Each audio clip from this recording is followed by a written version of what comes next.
السلام علیکم. ہیلو السلام علیکم. جی وعلیکم السلام.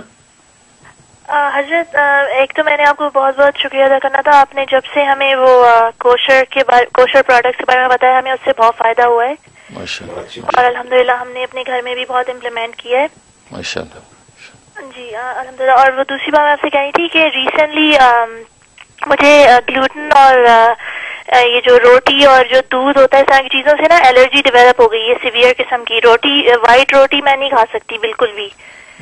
سو اگر جیسے کوئی پروڈکٹ ہے ان میں لکھا ہوا نہیں ہے اور مجھے فوراً ریئیکشن ہو جاتا ہے بری طریقے سے تو مجھے دوائی کھانی پڑتی ہے. پھر وہ ڈاکٹرز کہتے ہیں کہ یہ مطلب کھا تو لیتی ہوں میں بٹ لائک فیوچر میں میرے لیے بہت اسٹرانگ دوائیاں ہوتی ہیں نا اگر آپ بار بار کھاتے رہیں.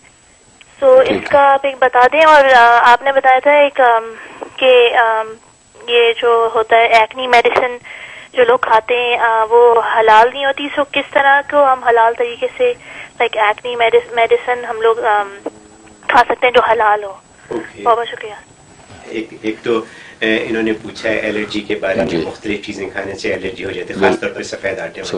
اور پھر ایکنی جو ہے اس کے لیے آپ نے فرمایا تھا کسی پروگرام میں کہ وہ حلال نہیں ہوتی ہے تو اس کو کیسے حلال کر کے استعمال کیا جائے. ایکنی جس سے یہ دانے وغیرہ. جی جی صحیح ہے. زیادہ پہلے سوال کا تعلق ہو اس کے لیے آپ وظیفہ نوٹ کر لیں.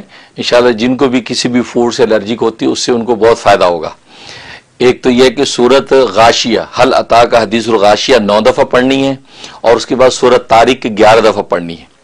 والسماء والطارق یہ سورت تو 9 دفعہ سورت غاشیہ اور 11 دفعہ سورت طارق. اول آخر 3 دفعہ درود ابراہیمی نماز والا درود یہ پڑھ کے روزانہ کسی کھانے پہ پانی پہ دم کر کے پیا کریں تو انشاءاللہ ان کی جو یہ الرجک ہو جانے والی جو بیماری ہے وہ رفع ہو جائے گی. بہت مجرب ہے. 41 ڈیز بلا ناغہ کر لیں. ناغے کے دن آ جائیں تو بعد میں پورا کر لیں لیکن اس پہ عمل کریں. انشاءاللہ آپ کو جو ہے جیسے آپ نے پہا گلوٹن وغیرہ سے یا جو ہے سفید آٹے سے آپ کو الرجک ہوتی ہے انشاءاللہ وہ ختم ہو جائے گی. اور باقی جو ایکنی کے حوالے سے اس میں کہ ظاہری جلد کے اوپر اگر ایسی کوئی چیز لگانی ہے کریم وغیرہ اور وہ اس کے اندر کوئی ایسی اگر چیز ملی ہوئی ہے کہ جس میں کوئی مذائقہ تو اس میں اجازت دی گئی ہے کہ بیماری کے علاج کے طور پہ ظاہری بدن پہ اس قسم کی اگر کوئی کریم لگانا چاہیں تو لگا سکتے ہیں, کوئی حرج نہیں ہے. باقی یہ کہ نماز وغیرہ کے بعد جو وضو کرنا تو اس کو صاف کر دیا جائے.